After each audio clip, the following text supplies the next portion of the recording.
Andaman Nicobar island Bharat का एक union territory है। लोग यहाँ पर घूमने फिरने के लिए जाते हैं, मस्ती करने के लिए जाते हैं। लेकिन दोस्तों, आज हम आपको इस जगह के बारे में ऐसे फैक्ट्स के बारे में बताने वाले हैं जिसे आपने इससे पहले कभी नहीं सुना होगा। जी हाँ दोस्तों, आज हम आपको अंडमान निकोबार के बारे में, वहाँ के एक आइलैंड के बारे में जहाँ पर किसी का भी जाना मना है, और साथ ही जारवा जनजाति के बारे में सबसे डिटेल में हम आपको बताएंगे। दोस्तों, आज हम आपको यहाँ की सुंदरता तो दिखाएंगे ही, लेकिन आपको ये भी बताएंगे कि अंडमान निकोबार आइलैंड जो है वो सिर्फ सुंदरता के लिए ही नहीं जाना जाता है, बल्कि वहाँ होती है तमाम तरह की अजीबोगरीब चीजें। बस आपसे है एक ही रिक्वेस्ट कि आप इस वीडियो को अंत तक जरूर देखिएगा, लेकिन पहले वीडियो को एक जोरदार लाइक तो कर ही दीजिए। चलिए वीडियो शुरू करते हैं। दोस्तों, सबसे पहले तो आपको बता दें कि अंडमान निकोबार का नाम कैसे पड़ा।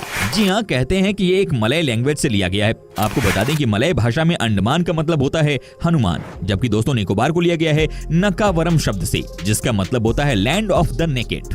दोस्तों, आज हम आपको अंडमान निकोबार की एक ऐसी जगह पर लेकर के जा रहे हैं जहां पर की मिलेनियम का यानी कि 2000 की सबसे पहली सूरज की किरण यहां पड़ी थी। जी हाँ, ये जगह है कटचल आइलैंड। आपको जानकर हैरानी होगी कि बहुत सारे लोगों को इस आइलैंड के बारे में कुछ भी नहीं पता था, लेकिन जैसे ही रॉयल ग्रीनविच लेबोरेटरी ने इसके बारे में बताया कि यहाँ पर मिलेनियम की सबसे पहली सूरज की किरण पड़ी थी, उसके बाद तो टूरिस्ट में इस प्लेस को लेकर बहुत ही इंटरेस्ट पैदा हो गया।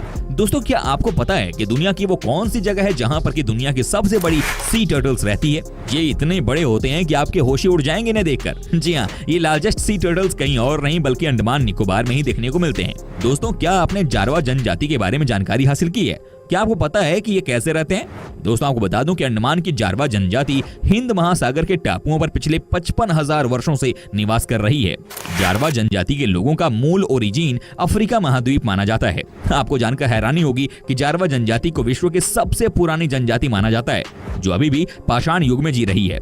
जारवा जनजाति के लोग आज भी धनुष बाण से शिकार करते हैं और इसी से मछलियों और केकड़ों का शिकार करते हैं। जारवा जनजाति के लोग सुअर का मांस बहुत चाव से खाते हैं। वे समूह बनाकर सुअर का शिकार करते हैं। दोस्तों, आपको बता दें कि SC/ST अधिनियम 2016 के सेक्शन 3(1) में ये प्रावधान है कि यदि कोई व्यक्ति इस जनजाति के लिए आरक्षित क्षेत्र में बिना अनुमति के प्रवेश करता है, उनकी तस्वीरें खींचता है, उनकी नग्न अवस्था का वीडियो बनाता है, तो उसको 3 साल की सजा और 10,000 रुपए तक का जुर्माना भुगतना होगा। साल 1990 में जारवा जनजाति को स्थानीय सरकार ने घर बनाकर रहने की सुविधा दी, लेकिन कुछ ही जारवा अपने क्षेत्र से बाहर आए। जारवा जनजाति इलाके से केवल एक अंडमान ट्रंक रोड गुजरती है। जारवा इलाके में जाने के लिए लगातार एक साथ गाड़ियां बिना रुके गुजरती हैं और किसी भी गाड़ी को रुकने की इजाजत नहीं है। जारवा जनजाति वाले इलाकों में पर्यटकों के रुकने पर पाबंदी है। दोस्तों, जारवा इलाके में जाते वक्त सेना की गाड़ियां भी आगे पीछे चलती हैं, क्योंकि जारवा लोग कभी भी पर्यटकों पर अपने भालों, धनुष आदि से आक्रमण कर सकते हैं। दोस्तों, जारवा जनजाति के लोग आज भी बिना कपड़ों के ही रहते हैं। दोस्तों, आपको बता दें कि वैश्विक स्तर पर आइलैंड बेहद चर्चित है,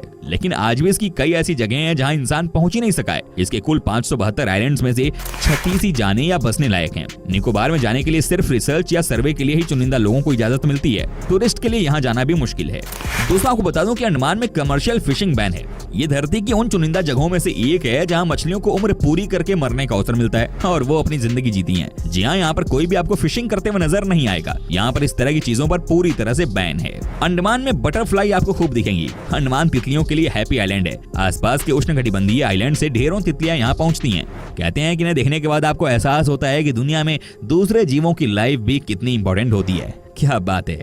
वेल फ्रेंड्स, अंडमान में कोकोनट क्रैब बहुत ज्यादा पाए जाते हैं। ये जमीन पर पाए जाने वाले सबसे विशाल क्रैब होते हैं, जिनकी लंबाई 1 मीटर तक हो सकती है। इनका पसंदीदा आहार कोकोनट होता है। ये अपने मुंह से नारियल के मजबूत खोल को भी तोड़ देते हैं। दोस्तों, अंडमान का स्टेट एनिमल है डुगोंग। ये एक समुद्री जीव है और अपने जोड़े संग बेहद शर्मिला रहता है। इनके 5 ब्रीडिंग सेंटर हैं, जिसमें से एक अंडमान में है। दोस्तों, आपको जानकर हैरानी होगी कि इंडिया में केवल अंडमान में ही आपको वोल्केनो देखने को मिलेगा। भारत में एक ही सक्रिय ज्वालामुखी है और ये अंडमान में ही है। ये आइलैंड पोर्ट ब्लेयर से 135 किलोमीटर की दूरी पर स्थित है। यहाँ जाकर आप इस ज्वालामुखी को देख सकते हैं। दोस्तों, आपको बता दूं कि सुभाष चंद्र बोस ने अपनी आजाद हिंद फौज को जापानी मदद से और मजबूत किया। ये द्वितीय विश्व युद्ध का ही दौर था। बोस ने उत्तर और दक्षिणी आइलैंड को शहीद द्वीप और स्वराज द्वीप नाम दिया था। द्वितीय विश्व युद्ध के दौरान अंडमान और निकोबार एकमात्र भारत का ऐसा भूमि क्षेत्र था जिस पर जापान ने कब्जा जमाया था। जापान ने भारत के उत्तर पूर्व के कुछ हिस्सों को भी कब्जे में लिया था, लेकिन सिर्फ 6 महीने के लिए। इस आइलैंड पर 3 साल तक जापान का कब्जा रहा था। अंग्रेजी शासन में अंडमान का नाम काला पानी की सजा के लिए चर्चित था।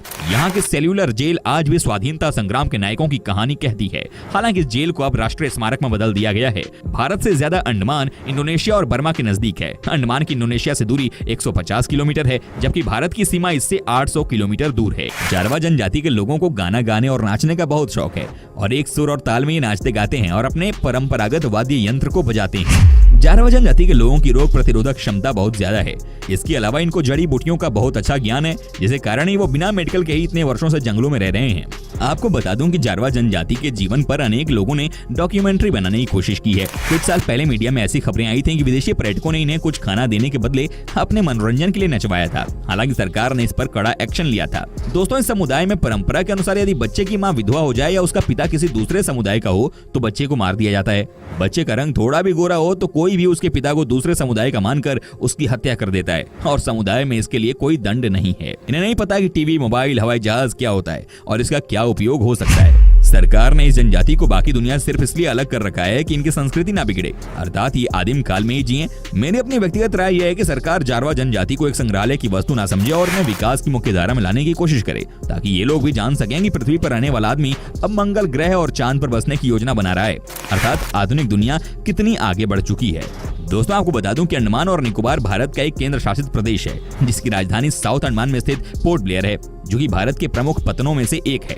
इस द्वीप समूह में भूमध्य रेखीय या विषुवतीय प्रकार की जलवायु और वनस्पति पाई जाती हैं और संवहनीय वर्षा होती है। सघन सदाबहार वन, प्राकृतिक सुंदरता और जनजातीय जनसंख्या और संस्कृति यहाँ की पहचान है। वर्तमान में ये भारत के एक प्रमुख पर्यटन केंद्र के रूप में विकसित हो चुका है। अंडमान और निकोबार कोको चैनल के माध्यम से म्यांमार से और ग्रेट चैनल के माध्यम से इंडोनेशिया से अलग होता है। दोस्तों, आपको बता दें कि पहला यूरोपीय जिसने अंडमान में अपनी कॉलोनी बनाई वो डेनिश यानी कि डेनमार्क का निवासी था। ये 1755 में अंडमान पहुंचा था। अंग्रेज पहली बार 1789 में अंडमान पहुंचे थे, वो भी चंथम आइलैंड पर। अंग्रेजों ने यहाँ अपनी कॉलोनी और नेवल मिलिट्री बेस बनाया। डेनिश कॉलोनियल रूल यहाँ 1868 में खत्म हुआ था। ऐसा इसलिए हुआ क्योंकि ब्रिटिशर्स ने इसे खरीद लिया था। इसके बाद आइलैंड का पूरा अधिकार अंग्रेजों के हाथ में चला गया। जी हाँ, ये बात 100% सच है। दोस्तों, आपको जानकर हैरानी होगी कि आज भी अंडमान निकोबार में 2 ऐसे आइलैंड हैं जिनके नाम हमारे दुश्मनों के नाम पर रखा गया है। जी हाँ, आपको बता दें कि अंडमान के 2 आइलैंड्स का नाम ईस्ट इंडिया कंपनी के 2 ऑफिसर्स के नाम पर रखा गया है। ये आइलैंड है हेवलॉक और नील आइलैंड। सबसे ज्यादा समुद्री कछुए अंडमान और निकोबार द्वीप समूह पर ही पाए जाते हैं और धरती का सबसे बड़ा कछुआ भी यहीं पाया जाता है। और इसके अलावा कहा जाता है कि धरती का सबसे छोटा कछुआ ओलिव राइडली भी अंडमान पहुंचकर ही अपना घर बनाता है। आपको जानकर हैरानी होगी कि अंडमान और निकोबार द्वीप समूह में सबसे ज्यादा बोली जाने वाली भाषा बंगाली है। इसके अलावा तेलुगु, तमिल, मलयालम, अंडमानीज और भी अन्य भाषा बोले जाने वाले लोग यहाँ पर मिलते हैं।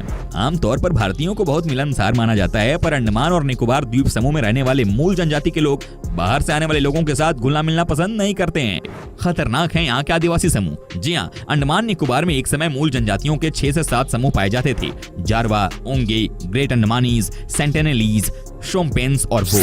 आज इनमें से सिर्फ 4 ही जनजाति समूह बचे हैं। सेंटिनल द्वीप पर आज भी हजारों साल पुराना इंसानी कबीला रहता है। जारवा पुरुष और महिलाएं ऊंचे ऊंचे पेड़ों से शहद इकट्ठा कर उसे भोजन के रूप में इस्तेमाल करते हैं। कहते हैं कि 150 से ज्यादा पेड़ पौधों और 250 से ज्यादा जानवरों की प्रजातियों का ज्ञान है। झारखंड के आदिवासी भी रहते हैं यहाँ पर। अंडमान निकोबार में इसके अलावा और भी जनजातीय समूह रहते हैं। निर्माण कार्य और सड़क बनाने के उद्देश्य से 1918 के आसपास अंग्रेजों ने झारखंड के सिमडेगा, खूंटी, गुमला, चाईबासा, रांची, छोटा नागपुर सहित कई इलाकों से सैकड़ों आदिवासियों को अंडमान निकोबार ले जाकर बसाया था। झारखंड के इन आदिवासियों ने समुद्र के बीचों बीच इस भूभाग को सुंदर बनाया और आम लोगों के आने का यहाँ रास्ता खोला था। दोस्तों, उम्मीद करता हूँ कि आपको हमारा ये एपिसोड पसंद आया होगा। साथ ही दोस्तों, अगर आपको इस वीडियो पर कोई राय देनी है तो आप हमें कमेंट कर सकते हैं। हमें आपके कमेंट का रहता है इंतजार। दोस्तों, अगर आप हमारे चैनल पर नए हैं तो प्लीज चैनल को सब्सक्राइब जरूर कर दीजिएगा, क्योंकि हम आपके लिए रोज इस तरह के वीडियो बनाते रहते हैं।